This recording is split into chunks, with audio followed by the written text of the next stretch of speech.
Strike a Chord podcast. Music chit chat with your hosts Valentina Gukowski and Amla Piriakaba. Welcome back to Strike a Chord. If you've been eagerly waiting to continue our journey from part 1, the time has come. In this episode, part 2 of our musical Musings series, we'll be picking up where we left off, talking about music in general and the industry itself. We've had some amazing insights and discussions so far. I promise you won't be disappointed with what's in store in today's episode. So let's not keep you waiting any longer. Without further ado, let's dive into part 2. When you go on this stage, or even sometime in the band as well, some person having an issue, some person having a problem. Yeah. So as a main person or leader, or you want to be nurture as well everyone and bring that energy back again to the stage, you know. And let's not forget, we're talking about now, and we are talking about what went through with the artist's life as well, and the human emotions and everything. That's right. So not just we are as a musician or individual artist, we are creative people also, so we are very sensitive as well. Yeah, of course. You know, the creative people is always sensitive. Creative people think about, no sensitivity there, and also they have more brains waves different, run so fast, and then maybe some people don't understand, and it's okay, you know. 100%. So, and also with after COVID and everything, and the the psychologically, mentally, emotionally, a lot of things happening. So when the venues are open, we artists, we feel more what's going on. So we need to be very aware of that as well. Yeah. And sympathy is sympathy of each person, you know, because even the audience is coming there. They're just coming to enjoy it. They don't even know what band you're going to. Sometimes they don't even know that what songs we're going to play. What band is that? They're just walking into the venue and they just want to experience. And this is the common thing with a lot of people. They all avoid sitting next to the speaker. It's like, right on the other side. But sometimes it's like they think it's going to be, oh my God, they'll see these massive speakers and they think, oh no, I'm going to. But it's not about that. It's about that. I think, and the people know more now with technology, and they see people on video and everything like that, and they go to see people that they want to see and everything like that. But sometimes at a gig, it can be intimidating for them too. You know, if you go to a gig where there's a lot of people, and you know, and you think, oh, I'll give you an example. I went and saw Megadeth a few months back. And Megadeth is Megadeth, right? You're expecting these things, and we got our earplugs ready and everything like that. And, you know, I went with my son, and I go to my son, all right, you haven't been to a metal concert before. Here's 17 earplugs, right? So we get there, and the first band starts, and they're loud, the support band, but they're never as loud as the main band, right? And we can handle it. And then Megadeth comes out, and it was probably one of the best sounds that I've ever heard. No earplugs, no nothing. Wow.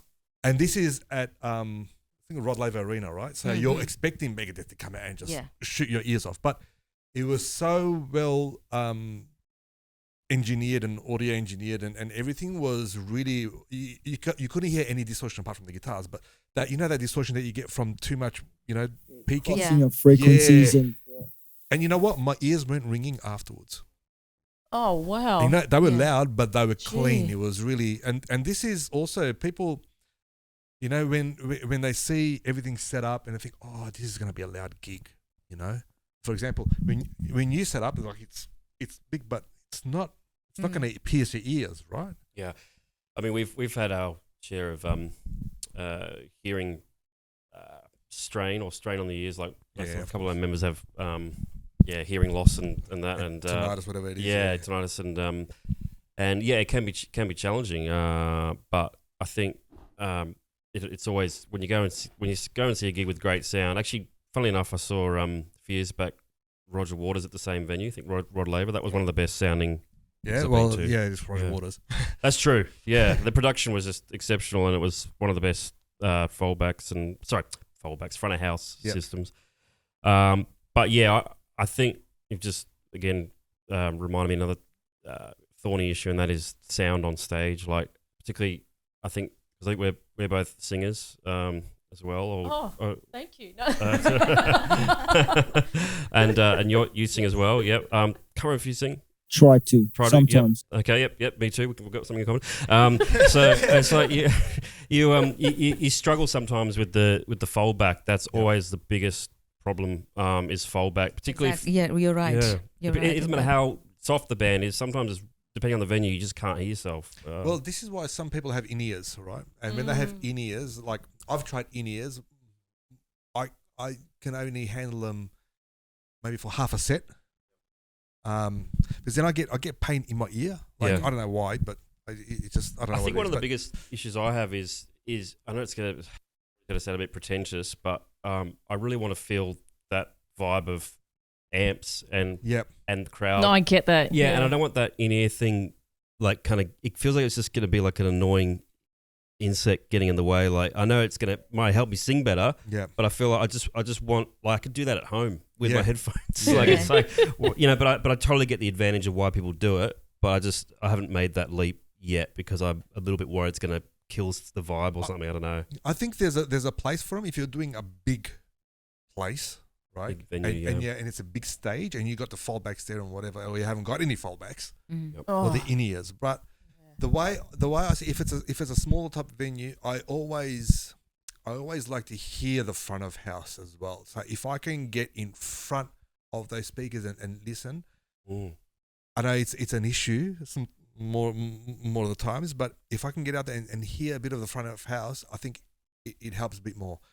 If that doesn't help, then I'd like to emulate the fallback as closely as possible to the front of house. Yep.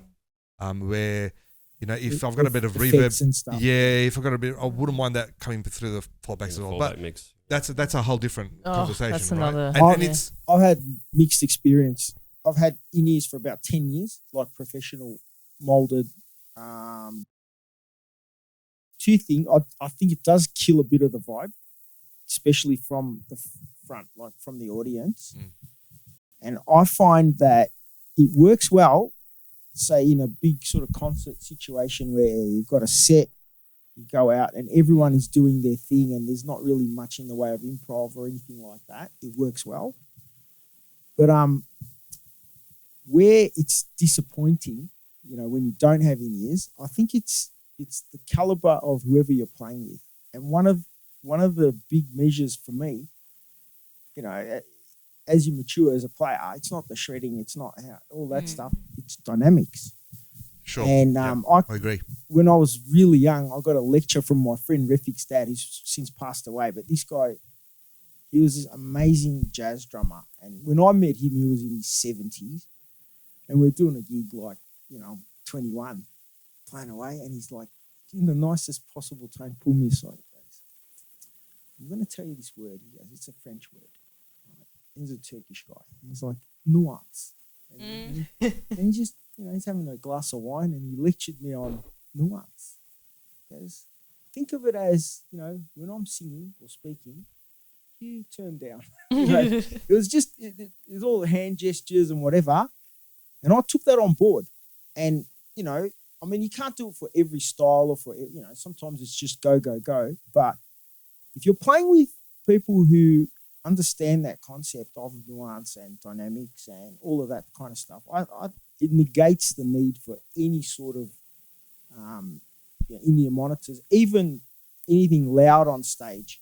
I agree. It's definitely a factor. And it's the awareness of, if you're playing with other musicians, of how they're listening to you as well, if they're listening to you. I've played with some musicians about I've failed. Close your eyes and just no awareness. It's like, oh my God, you're trying to, and then you get to stop. You know, it's we just turn down their mic or just get the sound guy to. Do that because you're playing. It's I was asked, once your eyes are closed, you can't even. No, that's it. It's happened with my band as well. I've seen that happen with your band. I've been in the band like, when it's happened. It's happened. Yeah, it's just a solo. It's like so long. Everyone in. Yeah, we're all waiting. And there's no awareness. You know, like how? But then it's okay because that's what is improvisation in between.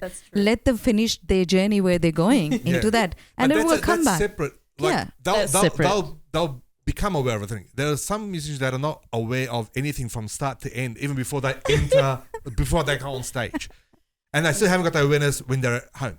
So That's what I'm talking about. It's like the nuance. You have to have that. But it also depends on. See, I like to split it into, like, say, creative sessions or recording sessions are completely different to just say doing a gig, like a commercial gig, for example. And if it's like commercial gig of covers, is even worse. Like, because the expectation is, okay, we're playing whatever, and everyone knows it. So you this just is the play form. it. Bang. But even then, you still need to have dynamics, because otherwise, you just never, you never really get to hear yourself. You can't hear the out. Like, it's just. I was going to say in-ear monitoring for something like covers gigs or corporate gigs, absolutely. Like, they're a godsend in that sense. I mean, I've got a drumming side hustle. That's DM a drummer, folks. If you need a drummer, DM a drummer. That's the name of the business. Sorry, I couldn't resist. Actually, I might talk to you after the podcast. Can you repeat that? Sorry, we'll do mates rates. It's DM a drummer. That's now the third time I mentioned it. So you should have it. You should have it in your head now. I will put the link up. But I was going to say, doing those corporate gigs, there's backing tracks and other things, and if I'm in the drummer's seat, I've got to have those tracks going. Absolutely. But even the singer, like at the front, he's got the tracks that he's singing along to, and it's all synced up. It's all a well-oiled machine. So in that professional sense, absolutely, that technology is great.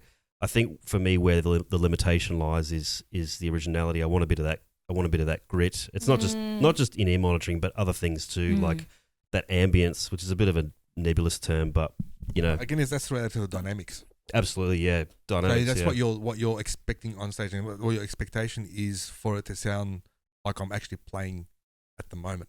Whereas with the in-ears or headphones, it's like you're playing in a studio, and you're not. It's not a live thing. It's like you're playing in a session. It just feels a bit mechanical to me. That's my takeaway.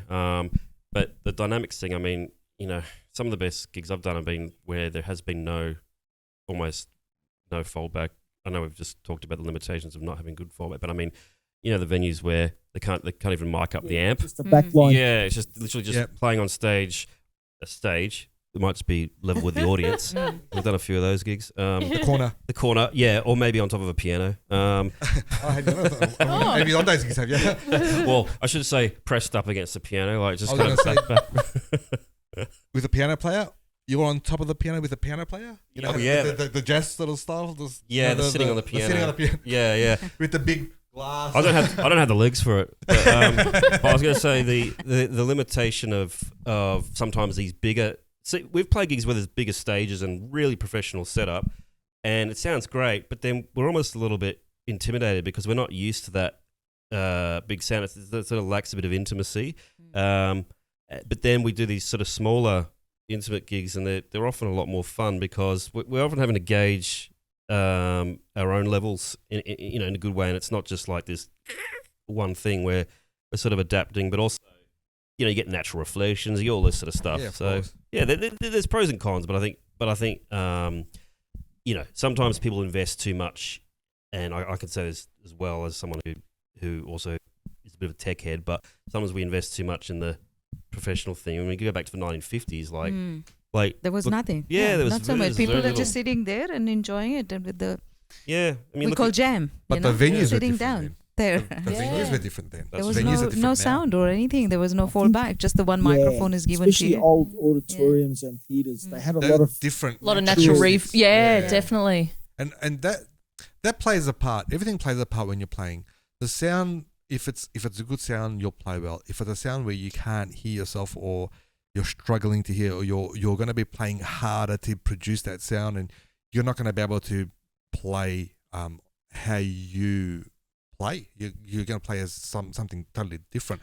Also, with the sound engineer, it's okay if we take our own sound and we know what we're doing. But if we going to the different venue, for my way of looking at that, the sound engineer should know all the instrument as well. That's a big call, because though, Sarita. There are a lot of instruments. Yeah, right? but a lot of instruments. But point is there, if the sound engineer doesn't know what's a sitar exactly sound like, or where's the sitar microphone should be handled. Yeah. How do you be, or where's the tabla tone is going to become? I think it's okay for a guitar to be then done, and but traditional instrument, there is a way of understanding it. But sorry, Arif. Yeah, I think I could be I wouldn't wrong. agree with that. I would say that you need to know yourself where the position of the mic and how the mic should we be. know it, but we are sitting on this stage, and if the sound engineer is mixing, that's what I'm talking about. Okay. When the guys on the mixing, the out balance. the balance. Yeah, I can say my vocal needs a little bit reverb delay, but where is my sitar needs a little bit like mid range or cut high. So understanding frequencies and that thing too, because guitar, bass guitar, everything is drum done, but the traditional instrument. I hear you, because when I play mic on a nylon string guitar, must be beautiful. it is, but it has to be mic'd up properly. Exactly. If it's not, Yeah, I because can't play because the sound is coming from what you're playing, Yeah. but also they're coming through that. What the instrument require that frequency. Exactly, and that's when you resort to the pickup, plug it in, and you know what? Just leave everything flat, and I'll just do my own. Yeah, But that's not the same as effect as playing in front of a mic. yeah. I can tell you now, it's not the same thing. It doesn't feel the same on your fingers. It's not the same at all. Or but- like equipment as well. Like I bought my new equipment for the Spawn before I was playing so many gigs. And now it's like the band is becoming big, and venues are big, and so we carry our own amp and things. So I invested more to the different range of where my sitar can be, have a more the wider range of. Yeah. You've got your electric sitar as well. I've got electric sitar too. And how do I with the two electric guitar and the bass and the drum and the keys. You need to be to balance that level of that, and also how to not to take over too much of the put too much sitar in that, but it's just to balance in between of sitar and so and I think it's easier with electric style of instruments, whether it's guitar or bass. Exactly. You got pedals, you got volume controls, you got this and that. With acoustic, it's I'm struggling with the violin as well. I get it. And the flute. Oh, the flute. Well. I mean, the flute cuts through a bit more. But if you're playing on the same mic, I'm always playing on the same mic. Yeah. See, I think I might have to get an electric violin for the mariachi gigs. But this is the thing. When we played the last show that we played, you had the same mic because we didn't have enough channels, right? So that's the other thing that you need to be wary of. Like the flute cuts through, but then you put the violin, and then we didn't have an audio engineer, so you gotta make do with what you have. But they're the expectations, where that's why this time I bought my sitar, acoustic sitar, new one, which is they've got the 3 different pickups as well. Like I used my AKG 411 for that to go phantom power, requires. But then I that another pickup, 3 pickups is there, and they got it from USA. Yeah. And they put it on next to the bridge. Yeah. So there's another option that where I don't have a proper equipment or something. So there we go. Okay, I put my jack. Yeah. And then I take my own amp. Yes. So I can do the both, either on acoustic or electric guitar, And this comes to that never-ending thing about musicians where we spend more money on equipment and everything than what we earn. It's like you're going to $100 gig with $5.5 grand's worth of equipment in your car. In your $50 car. $50 car. True. Like we all want to be that person where we've got good equipment, and our equipment is more reliable than our transport sometimes. Yeah. So we got good equipment, but we can't get to the gig. But that's the hunger, for that. Yeah, artist. but you got to be prepared for every sort of gig, like you said. Like you got a pickup, can't work with pickup. Got a mic, you can't work with a mic. Yeah, that's the only. That's why I just recently went in March. I went to India and I got another sitar with acoustic, and I said that's how I'm going to do it. Yeah, because it's hard to balance everything. And if you've got a few bass guitars and you got fretless and fretted and everything, and they're not cheap, right? So this is the thing as well, where not only do you need to have the equipment, good equipment, but you have to have the right equipment. So if you're playing in a band where it's a funk, you probably take it fretted. If it's more of a different sort of thing, you probably take the fretless. These are the things that normal people don't know. Yeah, I grew up around a lot of guitarists and keyboard players, and aside from discussing music, they were more interested in showing you, oh, I've got this pedal, I've got that pedal. And then I just thought, no. I got some advice from an older, more sort of experienced player, and he said to me, look, don't worry too much about pedals or this and that. He said, just get the best possible equipment that you can, because that's half or 90% there. You know, all the effects and stuff come later. So if you've got good equipment, you're almost there. But what I did, probably about 10 years ago, I bought this really expensive wireless setup. So when it was, do you remember the US dollar was parity to Australian dollar? Yeah, yes. One of my mates went to New York, and I made a list. And I got the list. I got all this stuff like expression pedals, wireless, everything. And so it's got a 200-foot range. So I go to the back corner of the room for sound check, and I can hear the front of house while I'm sound checking. And that's the way I do it now. But you can't do that with, like, you wouldn't be able to do it with sitar. You wouldn't be able to do it with, like, keys or anything like that. It's only certain instruments. Yeah. But I think at the end of the day, you got to play, right? So it helps. It helps. It doesn't help if you got, like, all this $5,500 guitar and you're going up there and, you're not up to it. You're not in that pro, like we're all pros. We all go there. We all play and we all work and with that. But we know what we're doing with our instruments. Some people have these mega instruments. They don't know how to use them. Well, I'm still learning. Be honest. I was with about you. to say I'm still learning how to use. Learning because it's like sounding. Where is to satisfy? There's still hunger. You know what it's supposed to sound like. Yeah. And you know what it's supposed to sound like. I think so. You do. Yeah. Some people don't know. They just, No. I just got this thing. What do you think? Yeah. What do you think? Well, with technology, I'm still learning with that sort of if thing. there are any bass players watching, Yeah. there's two things I learned from the masters.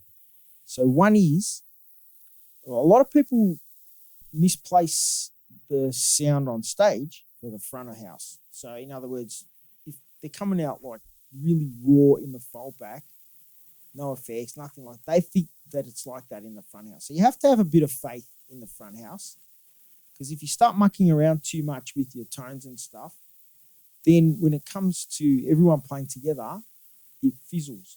So particularly in bass, you need to go a little mid to high, so it cuts through on stage, and then have faith in the front. And then I forgot what the second one was. Have a bass guitar. No. That's a simple one. The hands.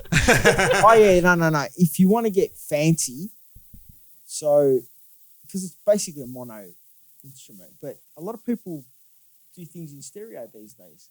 So you can get like like digital delay or whatever, like a stereo processing, pedal. digital processor, and go left and right, even on stage. And it just sounds much, much more full and balanced. Yeah, that'll give you that sort of surround, sort of the spread. But yeah, definitely don't mistake your tone on stage for the front house. Yeah. Tone on stage should be just for the purpose of you and others hearing you. But with that as well, I think you gotta take into consideration where you're playing. Like you said before, there might not be a stage. It might just be flat. It might be a corner, or it might be. I've played. I remember playing at Federation Square once, and it was one of the worst sounds I've ever played in, because you got the glass shards behind, right? Glass behind for a band is that edge? Yeah, the edge. Yeah. Inside, like. One of the worst places to play, like for me anyway. I just couldn't hear anything was going there. No, I can confirm that I did a gig there like last year. Yeah. It's just has anyone played central. the Melbourne Aquarium? No. I've played at the Melbourne Aquarium, but only in a corner. I got told off by the manager. She came, I don't know why. Like, I wasn't even really loud. but she said, "Can you turn your bass down because the fish are getting disturbed?" Oh, wow. And I looked at her and I said, with all due respect, I said, why did you accept a booking for a wedding at your venue if you thought the fish were going to get upset? Because, there's a band playing and there's people dancing in an aquarium. So what did you do? Take your fishing rod out? No, I did that. I don't know if you've seen. There's a video. Barbecue. Put it in a roast. Yeah, that's it. Grill fish. Did you take requests? No, there's a video going around. Bass and grill fish goes well together. Yeah, Bass. I think you mean sea bass. Sea bass.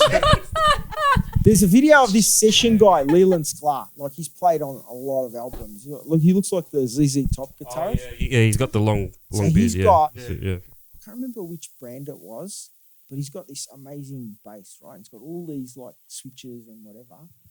And it's got this Fishman? switch. Sorry. It's called the producer switch. Yeah, but it doesn't do anything. Doesn't do anything. So he I was saw in that. studios where they would say to him, "Oh, can you just change your tone up a bit and whatever?" And like, "Yeah, no worries." You flick the switch and, "Oh, that's great," but it does nothing. So it's a psychological thing. Yeah. So that's what I did that night. I said, "Yeah, no worries, I'll turn it down." And Yeah, you that's flick the it. switch. Oh, yeah. No worries, and then just And kept then the going. fish were all right. Yeah, just kept going. I'm going to change topic a little bit, just slightly. Actually, not slightly, a lot. What is, like, where are you guys at in your musical journey at the moment? Like, Simon, where are you at now? Are you at the place where you were planning to be 2-3 years ago, and if not, has that journey changed for you, or how has there been any alterations in your journey? Have your goals changed, or has your mindset changed? I think it's always on to the next thing for me. So it's obviously the name. I've had the name for well over 15 years now, so it's always been an ever evolving project. But I mean, we're up to album number 5, and that will, probably see release early next year. So, and that's a great achievement. An album is hard. Yeah, albums are a lot of work.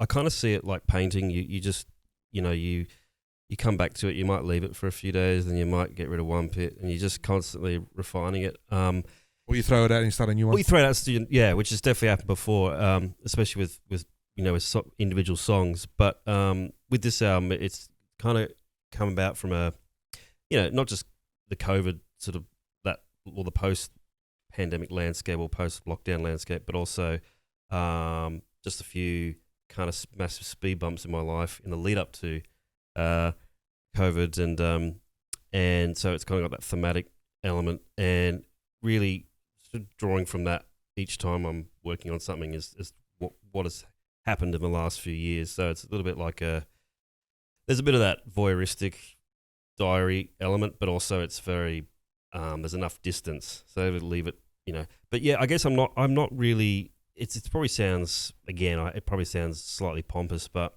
because I've been doing this for a little while, I don't kind of think, oh God, how am I going to get in the charts? Because it's not. That's like a totally different field. That's a totally different area.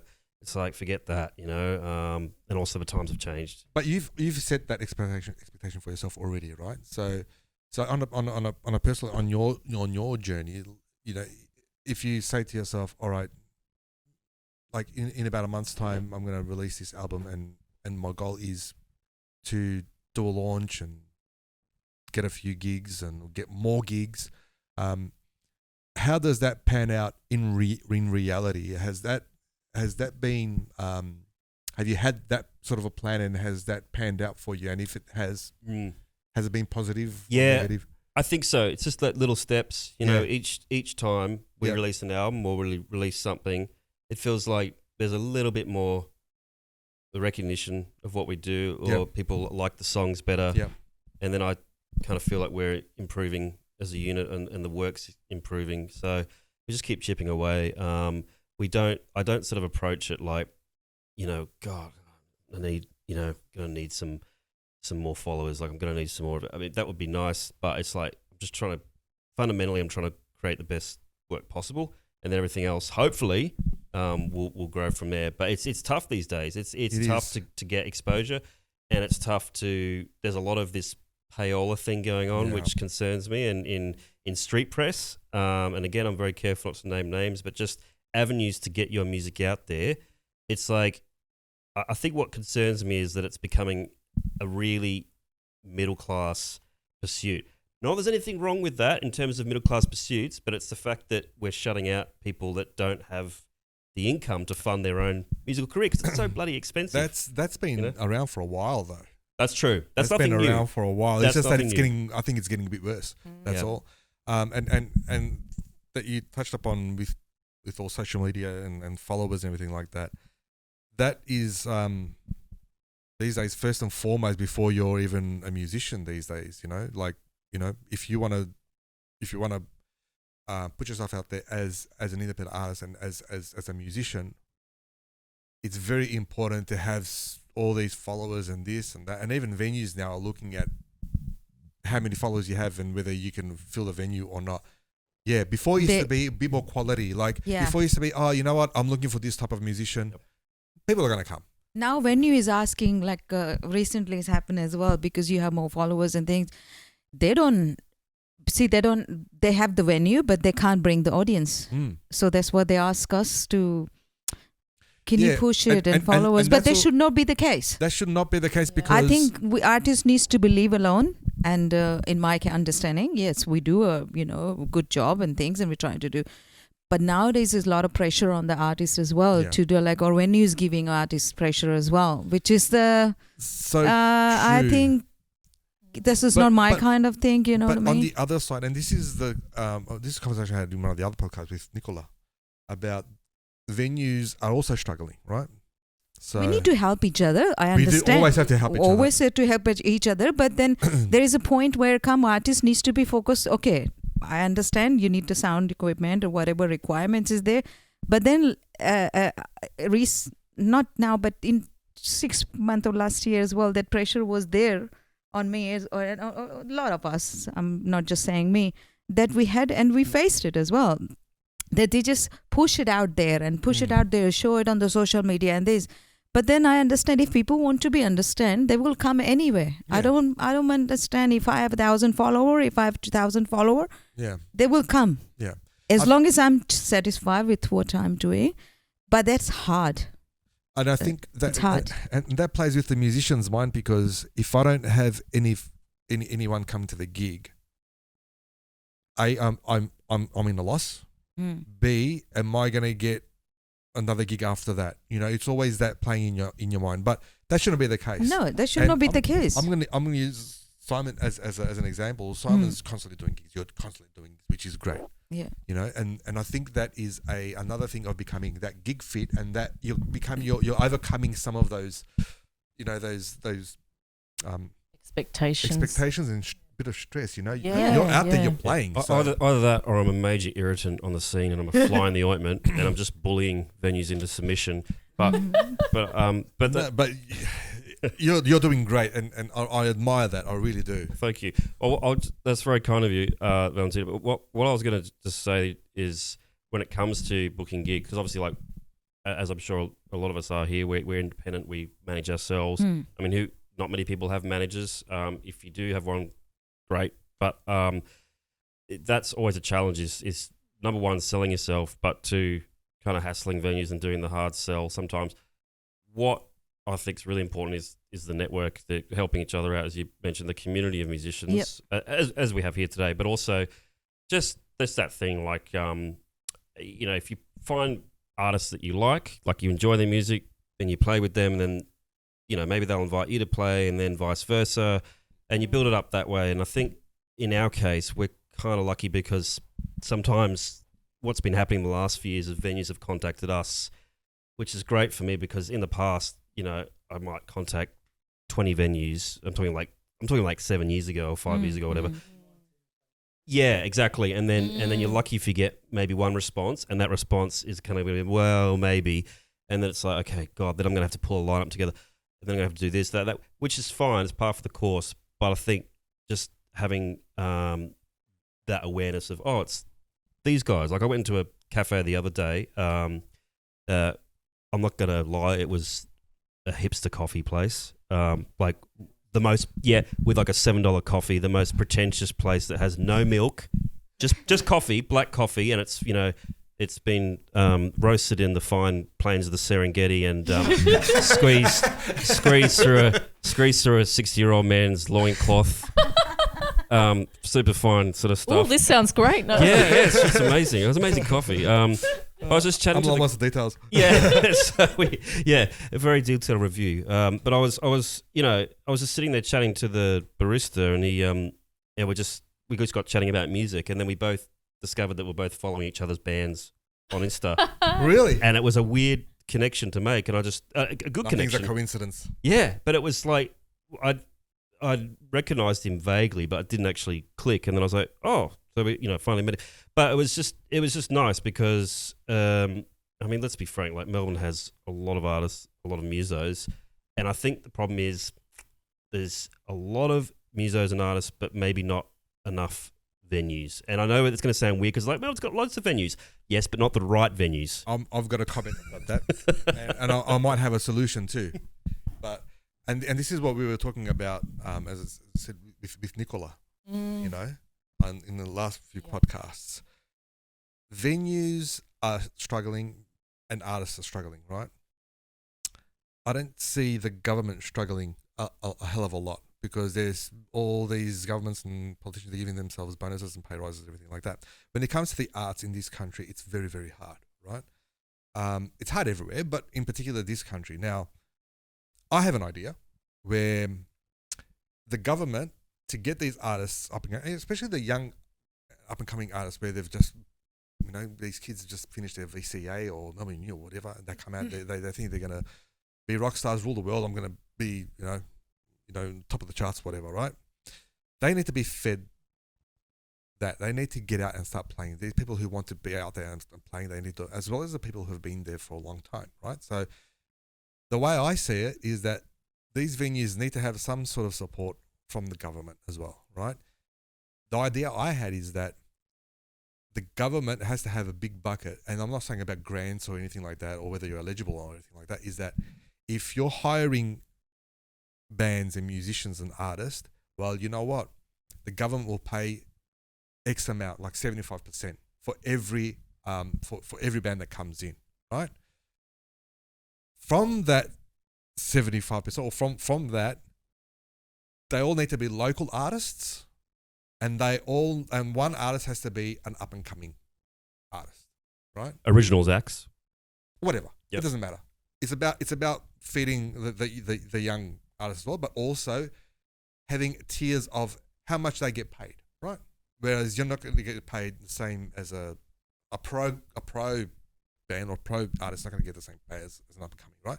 But the government needs to give something back into the music scene here. Melbourne's always been a melting pot for music. People have come from all over Australia and they've moved to Melbourne to be in this scene.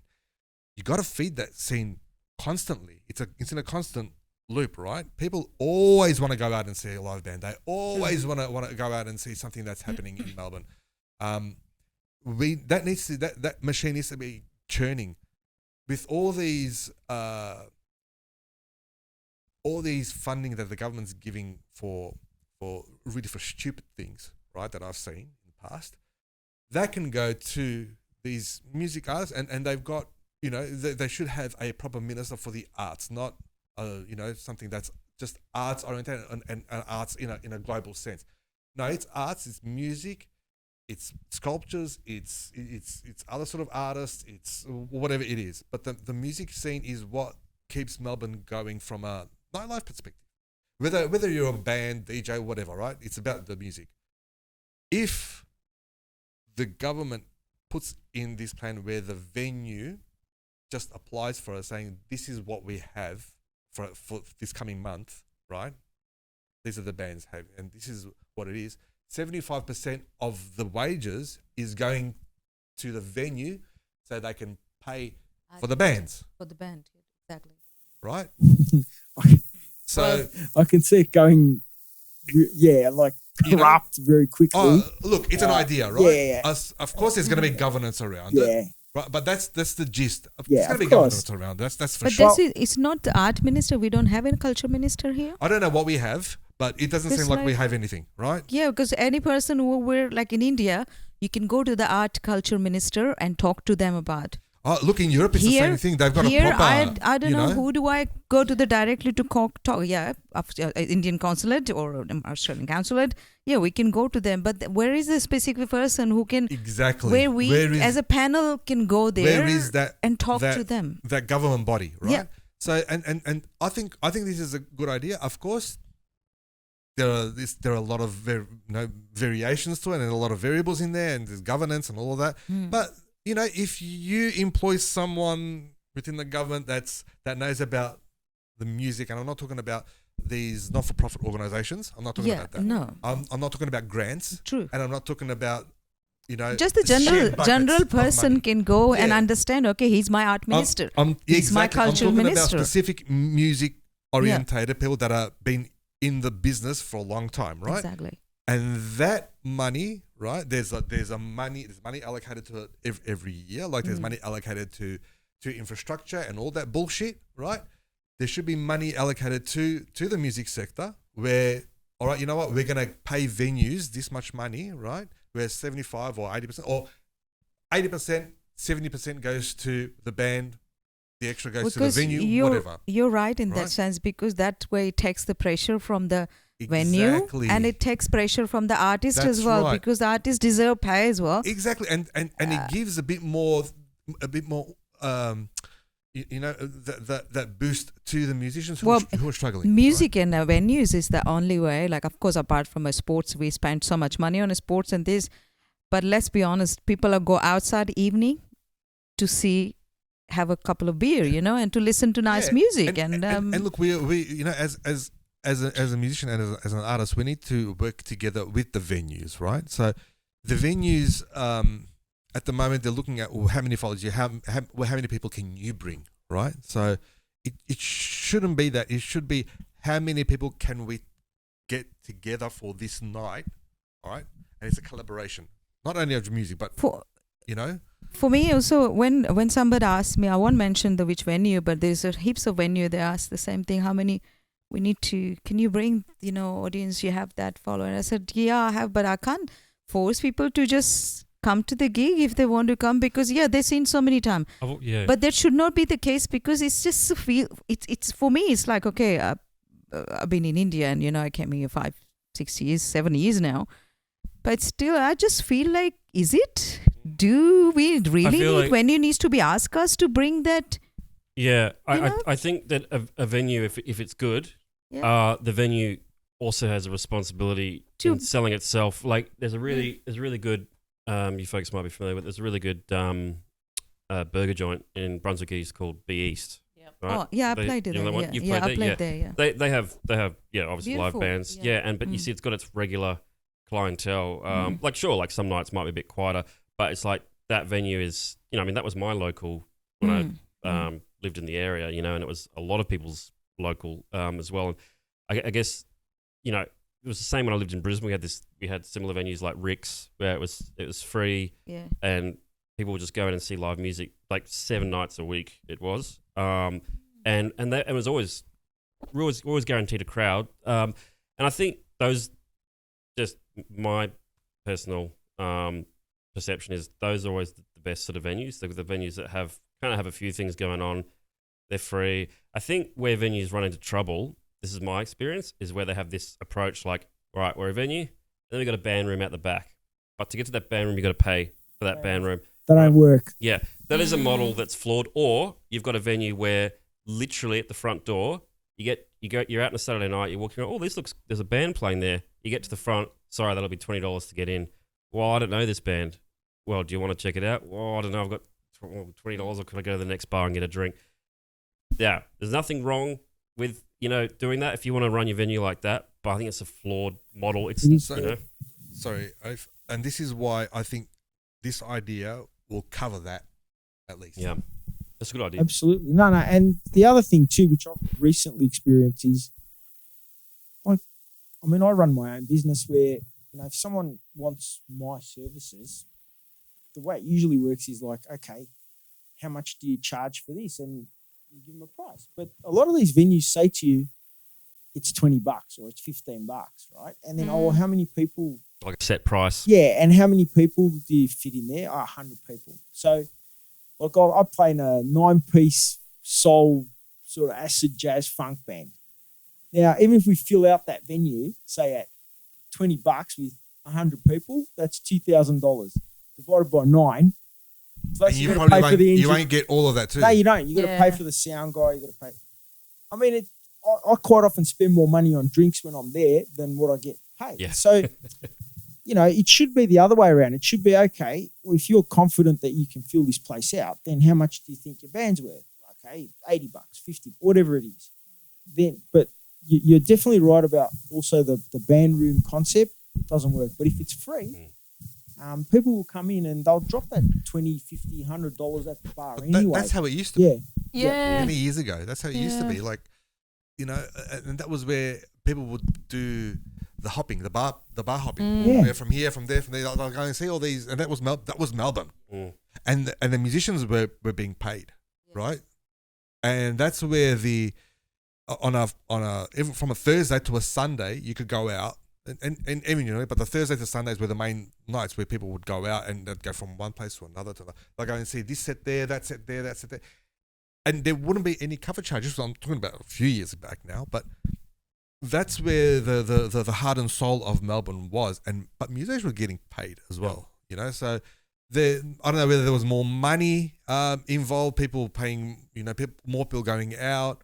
I don't know what I don't know what the environment is like now. The economic environment, I have no idea.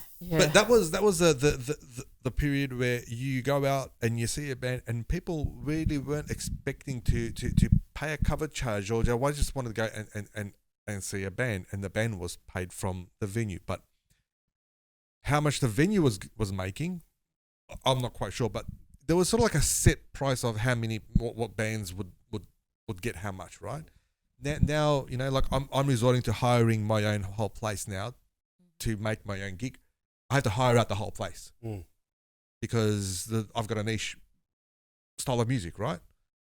For me to hire out a whole place, I have to now ensure that that's paid for, the musicians I have with are paid for, marketing that I have is paid for. I'm not even putting myself in that bracket to get paid, right? Sometimes, most of the times. So, and that's an added stress up on top of you rehearsing, organising rehearsals, organising the people, where the people can come or not. That's another time as well, because you're in the band. And this is you're not paid for this. No. Right? The admin work, how you're doing so many changes. You're because not one paid person's not there and the day just changes, so you still continuously, your hours are exactly, and you're working, running this, but not paid. You're running it as a business, right? Yeah. Now your business is, you don't see the trajectory going like this with a lot of businesses there. It's a different kettle of fish, and this is why I think this particular idea will help. But again, like you said, it's probably, you can see corruption is going, or corrupt people being involved. Maybe, but if you've got the right people in there to govern it, and musicians and venues will respect that, because they're both sides are going to see a something good come out of it. So when's the first union meeting? Look, I'm not the person. We also know that who's the right person of the art and culture minister as well? This is where it has maybe to be someone called Sarita Mcharg. Oh, well, there's a lot of musicians here that that would be nice. I know about the industry, right? There's heaps here. It's just the process of I think it's a good idea, and I think there needs to be something at a grassroots level. Yeah, what exactly. I am seeing more, this is the bit that's a bit disconcerting, is I'm seeing a few of these kind of, that's why I mentioned that union thing. I'm seeing a couple of shonky unions. I'm not going to name names, kind of coming up, and it's like, we want to make some changes to the music industry. Yeah, I think that I agree with you. I've seen them, and Yeah, and it's a bit like, okay, you want to sign this petition? Well, you have to pay to join our union. It's like, well, hang on, I thought petitions were free. But we need this to do this. We need to fund it. I'm like, okay, I get that's how you start unions. I know this is a different slot. We're going off course, but it's quite pertinent because, musicians, as we know, we're not the richest people on earth. Quite often, we have to, scrounge around to make ends meet or hustle. And now we want to pay some random person to go, we'll see what we could do about it. We'll take it to the next level up. And it's like, well, I want to actually see what's happening in terms of the petition. Like, because honestly, you or I could just petition our local member. Anyone can do it. And nobody realizes that. A lot of people don't realize that you can, it's that easy. So and it's not about a as you said, a union organization or a non-for-profit organization. It's government. Straight there. It's not about going through these other organizations where, they make money or they're the middleman. No middleman. There's a governing body for infrastructure. There's a governing body for a lot of things in government at the moment. There should be a body for the arts, and that be split up into whether you're a musician or whether you're an actor or what. Because there's a lot of grayness. There's a lot of grayness. I find it quite amazing because it's a multi-million-dollar profit in the amount of money that just live music alone. That's not even putting into licensing and sponsor everything else that local musicians bring into the economy in the state of Victoria alone. And again, not even thinking nationally, is huge. And yet it's always, nothing against sport, but it's like that's the priority for the government. Priority for the nation, really. Yeah. Anyway, that's a whole different topic to get into. Yeah, but you also have to remember that, like, in particular, artists were forgotten during the lockdowns as well. Oh, definitely. Zero. Yep. I still think of a lot of the artists who are really still struggling. Yeah. All of us are still struggling in a sense. But you mentioned because a lot of the artists during the COVID and before we lost it, and we don't even know where they are. They faded into the ether. Or they may be struggling. Moved interstate as well, overseas. Some of them overseas. Or do they even having ends of meat, or they will be still struggling? How do we find out? Because I've seen a lot of artists or young generation, Yeah, totally agree. Which is they're doing from passion and they're doing whatever is possible to do that way. Well, yeah, it's a big thing, isn't it? Another question as well. Do we also need to sit once we get the government body? Also, what is the range of the price for the setup of the artist? That's because are we going to be just playing for $100, $50, $60, or $200? What is the right? Because I know the Boat limit is there $250. And now I know, but it's and not they're about, also giving in like what they told me yesterday that we're going to give you superannuation, which is the new thing is happening. But that's what I'm saying. And minus all those organizations, all those non-for-profit. We don't minus need all that. of them. They don't come into it. Yeah. The only people that come into it are the musicians and the venues. Yeah. Right? 75% because government of whatever. Body organization, they already sorted out. Yeah, so they're the middlemen. They're organizations. They've got their ways of getting the grants and getting their finances, right? Yeah. As individuals, as musicians, and as venues, there needs to be that direct contact, and there needs to be incentives there for that, because, and that's why I'm saying 75-80%, not putting a dollar value on it, but I think that'll help. I think that will help for the venue and also for artists as well. Of course. For the pressure is out because the audience are there, artists are coming, playing, and they're getting paid. And exactly. And this is where some of the venues might change their style of what genre they have. Or charge as well. Genre. Some people and have, also according to the venue as well, what sort of genre they can bring, maybe different. Because if they're incentivized to bring this person or that person, or they'll change, and then more it'll be better for the culture of music. Anyway, multicultural. That's my take on it. Anyway, it's good point. Yeah, it's just a very good point. Yeah, it's when you're struggling for something, you're a passion for something, you'll be thinking outside of the box. It'll force you to think about us a bit outside of the box, and I think this is one of those ideas that I think can come into fruition with the right people at the top, not us. But in saying all of that, change the topic once again. What are you guys working on now? It's a bit of a plug time. Simon? Well, I did mention before that I'm drumming on the side. So give us the name again. Okay, so it's for the fifth time mention this DM a drummer, as in direct message a drummer. So yeah, I've got it's all on the Insta and the Facebook. But the reason I mentioned this, I set this up sort of around the post-lockdown thing because there was I couldn't see any sort of drummer for hire thing around. Like some people kind of casually say, oh, I'm a freelance drummer, and I've got a few mates that do that as well. But I didn't sort of have that professional touch. So drumming was my first love, first passion, and basically I just drum in various styles. If if there's a band that's a soul band, they want a soul drummer, I can be that soul drummer. If there's a band, I do draw the line at metal, not because I don't enjoy it, but it's a very technical thing. Yeah. But yeah, even stuff like hip hop or things like that might require a trap kit or whatever. So there is a gig coming up on October 20th, assuming this podcast come out before then. This podcast coming out next week. Oh, beautiful. Okay, so October 20th, there's a tribute show for Elliott Smith, the great late Elliott Smith, American singer-songwriter par excellence. That's on at the Corner Hotel Saturday, October 20. So we've got a few different artists, but have a look at the Corner Hotel website for more details as to who's appearing. But yeah, I'll be drumming the different artists, and that's a really good opportunity because I love drumming in for any sort of style, but particularly styles or artists that I enjoy. Like. Yeah, that helps too. So yeah, so that's what I'm working on. Yeah, Arif, actually, I'm going to play something. Okay, yeah, go for it. You've got a song. We have got we have got a single out. It came out last Friday. We did a bit of a collaboration with Arif. It's called The Journey. It's on Spotify and all the other platforms, as we mentioned before. It's flamenco and jazz fusion, so it's a bit different.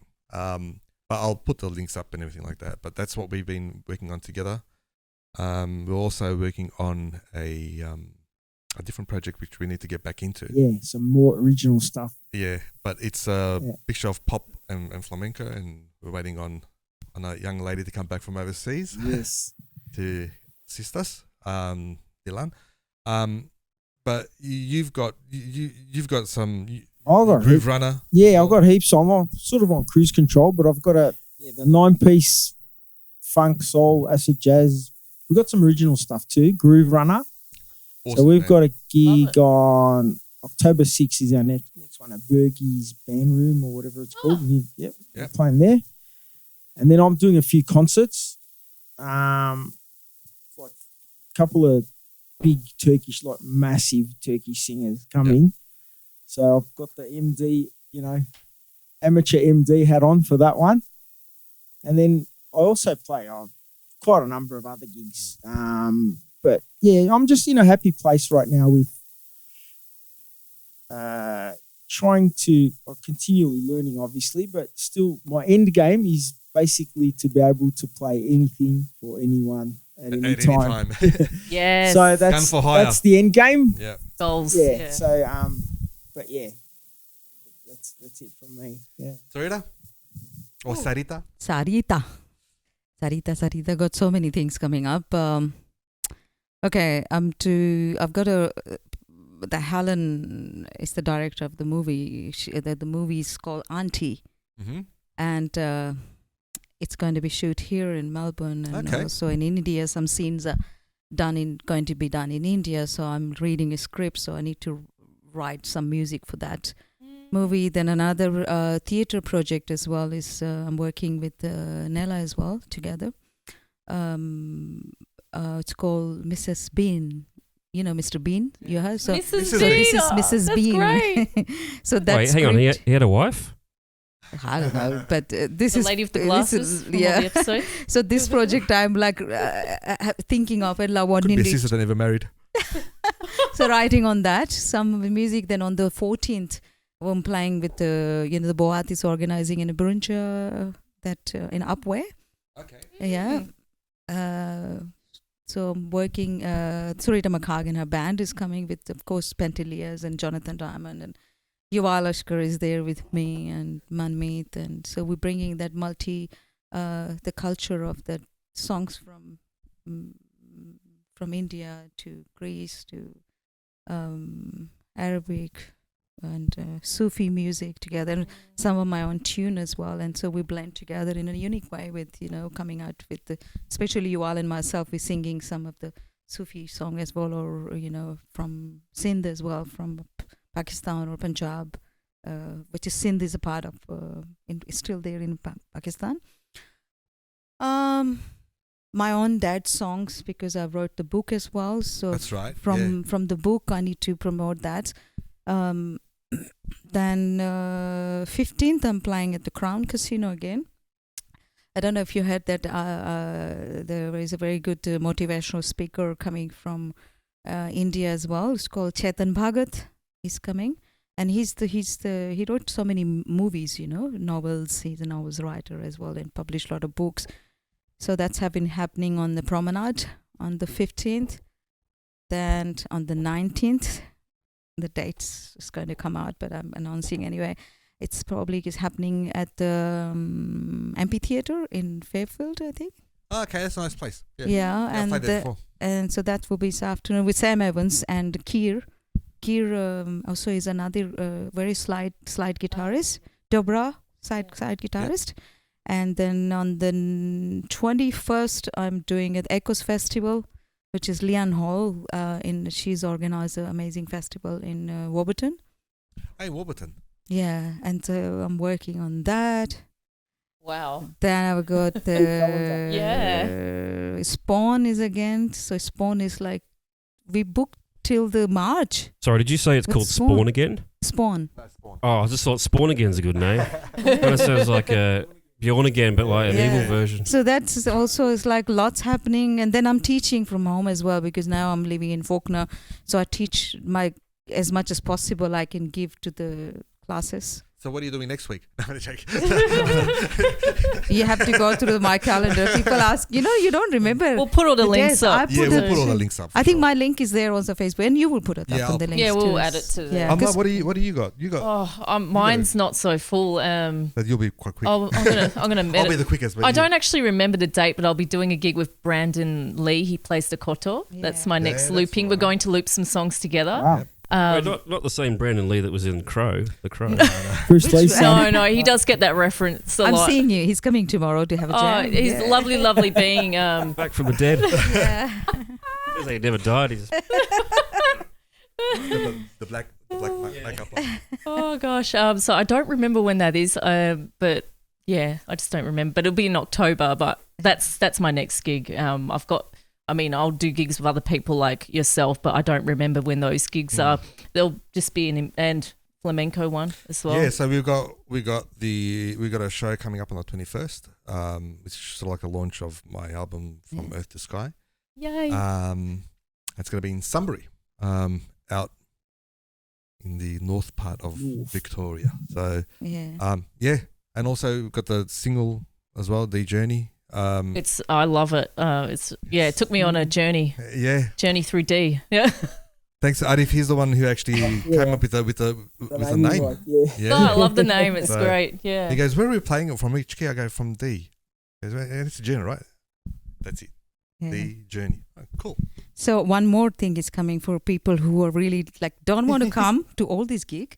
But there is one gig is happening in Hot Spring on Diwali, because Diwali festival is our special festival for India. Right. It's our Christmas, Yeah. That's right. So this is the second year I'm doing the Diwali Gala Festival, which will be on Hot Spring as well, Mornington Peninsula. In Mornington. So it will be probably 13, 14 artists. What date is that one? 12th of November. Amazing. That sounds great. I'll try and come on over. Because you see that gig is there. Of course we pay, but everyone get a little bit pay. But for me, it's like the Diwali is once in a year concert I do, and where I want everyone to celebrate that, And because what's money, Money. It helps. It helps, but also... Yeah. I mean, we do it for love. We do for love, Simon's itching to say something. Sorry, it's just the way my mind works, but I was like, I wish I'd known you a few years ago, because we have a song called Fireglow, where we used the opening is a drone from one of those digital. Tanpura, we have a Tanpura, original Tanpura. But I wanted to get an authentic sitar. I wanted to get a real sitar on the song, but we had to settle for the digital one, which still worked, but it's not the same. We'll remake it. I'll come and record for you. It's too late now. The song's already done. But Doesn't matter. Make another one. Remix. Do another one. Remix. Do another one. A remix, yeah. Do a remix. Remix, yeah. Yeah. But yeah, that's but that gig is where I try to bring the culture and festival vibe where I'll be performing dancing, and hopefully if I go to India in between, bring lots of costumes. Arif, you look moved by that. Yeah. I am, bro. Yeah. I'm in Sydney that day. It's a Sunday. Oh, okay. We've got Buri's concert. Yeah. Well, thanks everyone. I'd first like to mention our sponsors, Cake Eclipse, for these lovely, lovely cakes. Go for Delicious. it. Yeah. Oh, I can smell. Of course you can. You're not allergic to nuts, are you? No. Oh, but I work with a few. Yeah. I like that one. or I own a couple. I just got that. Yeah, I was gonna say I wasn't allergic to nuts until I joined the public service. That's amazing. Beautiful. Yes, so our sponsors, Cake Eclipse. Thanks everyone. Thank you. Pleasure. Thank you. Great podcast. Thank Pleasure you. to have you guys on. And wishing you guys all the very best, and in your further journey, Endeavours in life, music. Never satisfy, isn't it? No, that's part of the fun. It's like always hunger is there, and you feel Always. sometimes scared as well. Quest. And that's why you got to feed it all the time. But With thanks, yeah. Oh, with cake, cakes. with anything you want. Thanks once again, everyone. It's been a pleasure. Up until next time, ciao. Ciao. The Strike a Chord podcast, presented to you by ValentinoFlamenco.com and AmlaMusic.com.